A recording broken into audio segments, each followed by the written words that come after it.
श्री शिवाय नमस्तभ्यम। हर हर महादेव। आप सभी का स्वागत है हमारे यूट्यूब चैनल रंजना कुमारी ऑफिशियल में। हम सबको पता है कि नवरात्रि का बहुत ही पावन सा महीना चल रहा है और आप सभी को एक बार फिर से नवरात्रि की बहुत बहुत शुभकामनाएं। आज के दिन हम लोग बात करने वाले हैं कि अगर आपके घर में कोई इंसान ऐसा है जो बहुत ज़्यादा बीमार पड़ता है, कहने का मतलब क्या है कि मतलब थोड़ा सा भी प्रॉब्लम होती है ना तो उसको मेडिसिन खानी पड़ती है, दवा खानी पड़ती है। और आपका पता है जो एलोपैथ दवा होती है, जो अंग्रेजी दवाई होती हैं, वो कितना ज़्यादा नुकसान करती हैं। नुकसान देने के साथ ही साथ हमारे सारे पैसे भी खर्च होते हैं। मानते हो आप भी ना? तो उन्हीं चीज़ को बचाने के लिए क्या करना है, कड़वे नीम के 9 पत्ते से एक छोटा सा उपाय करके देखिएगा इस नवरात्रि के किसी भी दिन में, जिससे माँ रानी की कृपा आपके घर में बनी रहेगी, जिससे आपके घर में कभी भी रोग बीमारियां प्रवेश नहीं करेंगी। ठीक है ना? चलो समझने की कोशिश करते हैं। तो आप लोगों को बता दें भाई, नीम के जो पत्ते सारे पत्ते होते हैं, अरे तो आपको नीम के मात्र 9 पत्ते लेने हैं। अब यहाँ पर लोग पत्ते को लेते हैं। देखो, जब नीम का पत्ता तोड़ोगे ना तो कैसा होता है, पत्ता ऐसा रहेगा।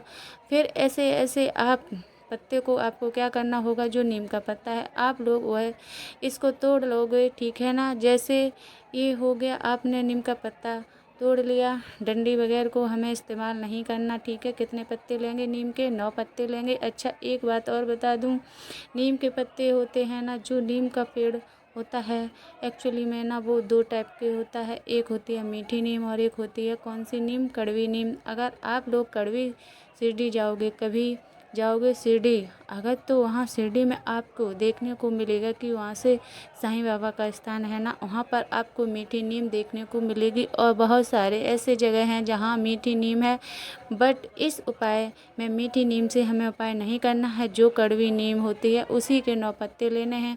तांबे का पात्र लीजिए, इसके अंदर जल भरिएगा। उपाय हम क्यों कर रहे हैं? रोग बीमारी के लिए कर रहे हैं कि हमारे घर में सुख शांति रहे। इसके क्या करना है, गंगा जल डालना है। ठीक है ना? गंगा जल के साथ में आप लोगों को जो नीम के 9 पत्ते होते हैं उसको आपको डाल देना है। और फिर कहाँ पर जे जाना है आप लोगों को, घर में जो भी व्यक्ति बीमार रहता है, नवरात्रि के किसी भी एक दिन शाम के टाइम प्रदोष काल के बाद कभी भी इस कलश को उस व्यक्ति के कमरे में रख देना। लेकिन कलश भी रखने का एक नियम है। इस कलश का जो मुख होगा ना, क्या करना है बताओ जल्दी से, इसके बंद करके देना। किसी प्लेट से, कटोरी से बंद करने के बाद में इसी कटोरी प्लेट्स के ऊपर जो बेलपत्र था, उस बेलपत्र को क्या करना है, आपको रख देना है। जैसे रख देना है आपको, फिर आप कलश को उस व्यक्ति के कमरे में रख के हट जाना। बस नेक्स्ट मॉर्निंग हो, मतलब सुबह ही नवरात्रि के किसी भी दिन कर रहे हो तो उसके अगले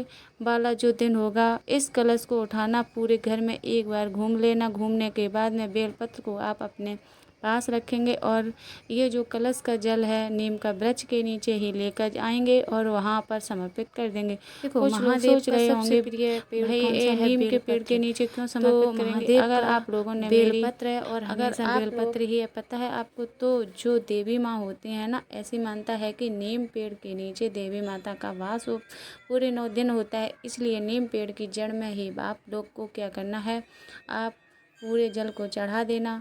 फिर जो एक बेलपत्र था, उस बेलपत्र को आप अपने घर में या जहाँ पर भी महादेव का शिवलिंग दिखाई दे, वहाँ पर अगर आप चढ़ा देते हैं तो इससे रोग बीमारी घर में नहीं आती है। चीज़ें क्लियर हैं? चलो आगे बढ़ते हैं इस वीडियो के उस दूसरे उपाय में। एक छोटी सी बात आपको बताना चाहती हूँ। आपको पता होना चाहिए कि मैंने एक नई, अब बारी आती है दूसरे उपाय की। तो देखो, सबसे पहले समझ लेते हैं इस दूसरे उपाय का लाभ क्या है। आपको ऐसा लगता है कभी कभी ना कि हमारे घर में तो भैया बहुत कष्ट है, हमारे घर के आसपास के लोग तो बड़े खुश रहते हैं, हम लोग क्या करें? आप लोगों को इस नवरात्रि में एक बहुत सुंदर सा काम करना है। तो आप लोगों को क्या करना है जी, हल्दी, एक हल्दी लेनी है। कुछ लोग माइंड में होगा कि ये हल्दी है। जी हाँ, नहीं, हल्दी नहीं है। मार्केट में जाओगे 5 रुपए की एक छोटी सी पाउच मिलती है, जिसको हम लोग धार बोलते हैं। क्या बोलते हैं? धार, धनुष वाला धार है, धार बोलते हैं। किसी भी किराना स्टोर पे या पूजा पाठ के स्टोर पे जाओगे, उनसे कहोगे कि भैया हमें धार दे दीजिए, तो वो वह दे देंगे। 5 रुपए में मिलेगा। ठीक, उस धार को क्या करना है, आप लोगों को पहले एक तांबे का पात्र लीजिए। उस तांबे के पात्र में जल को डालिए और जल के ही अंदर उस धार को डाल देना।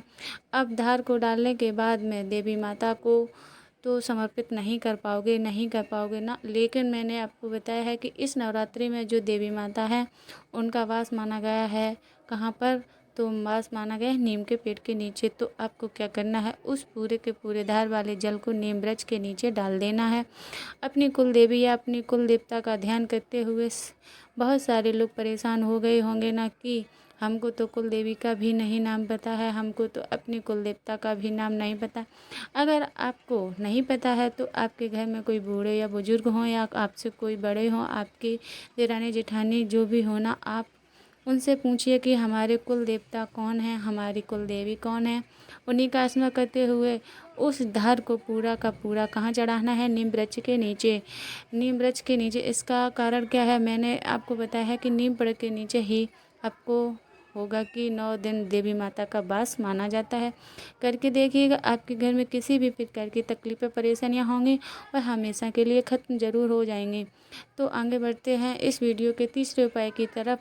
तो बात करते हैं तीसरे उपाय की बात करते हैं। तो आपको लेना है एक कमल गट्टा और ध्यान रखिएगा, यह उपाय स्पेशली हम लोग करने वाले हैं बहुत सारे पैसे के लिए। घर में धन की कमी है, माँ लक्ष्मी का आगमन घर में नहीं है, थोड़ा सा कमल गट्टा ले लो और पान का पत्ता, तो आपको हर जगह मिल ही जाएगा, ठीक है ना।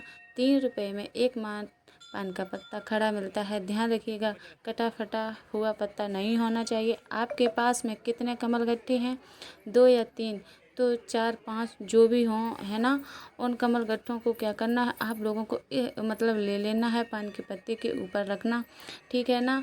रखने के बाद में आप इस पान के पत्ते को उठाएंगे, देवी माता के चरणों में आपको समर्पित कर देना है, ठीक है। थोड़ी देर तक समर्पित करे रहने देना है। कब तक समर्पित रहेगा, आप एक दिया जलाना, घी का दिया, लंबी बाती का। जब तक यह दीपक जल रहा है तब तक उस पान के पत्ते को कमल गट्टे के साथ देवी माता के पास में समर्पित करना। जब वो दीपक ठंडा हो जाए फिर आप उस कमल गट्टे के साथ में पान के पत्ते को उठाना और महादेव के शिवलिंग के पीछे ले जा कर के उसको मात्र रख देना। से नवरात्रि के किसी भी दिनों में हमारे घर में कभी धन संपदा की कमी नहीं होती है।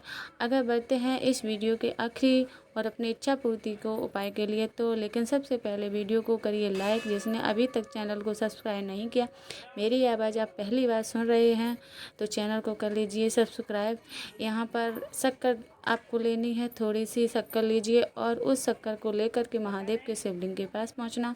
जो आपकी विशेष होगी मनोकामना होगी, उस कामना से शक्कर को महादेव के शिवलिंग के ऊपर किसका नाम लोगे, रामेश्वर महादेव के नाम से समर्पित करके और 1 लोटा जल अगर चढ़ा देते हो ना, तो आपकी वो बरसों पुरानी मनोकामना पूरी होगी। जिसके लिए परेशान रहते हो, मैंने कोशिश की आप सभी को सब कुछ अच्छा बताने की। वीडियो पसंद आई हो तो लाइक करिए, कुछ पूछना है तो नीचे कमेंट सेक्शन में पूछें। और मेरे जितने भी भाई बहन आवाज़ पहली बार सुन रहे हैं, चैनल को ज़रूर सब्सक्राइब करेंगे। श्री शिवाय नमस्तुभ्यम।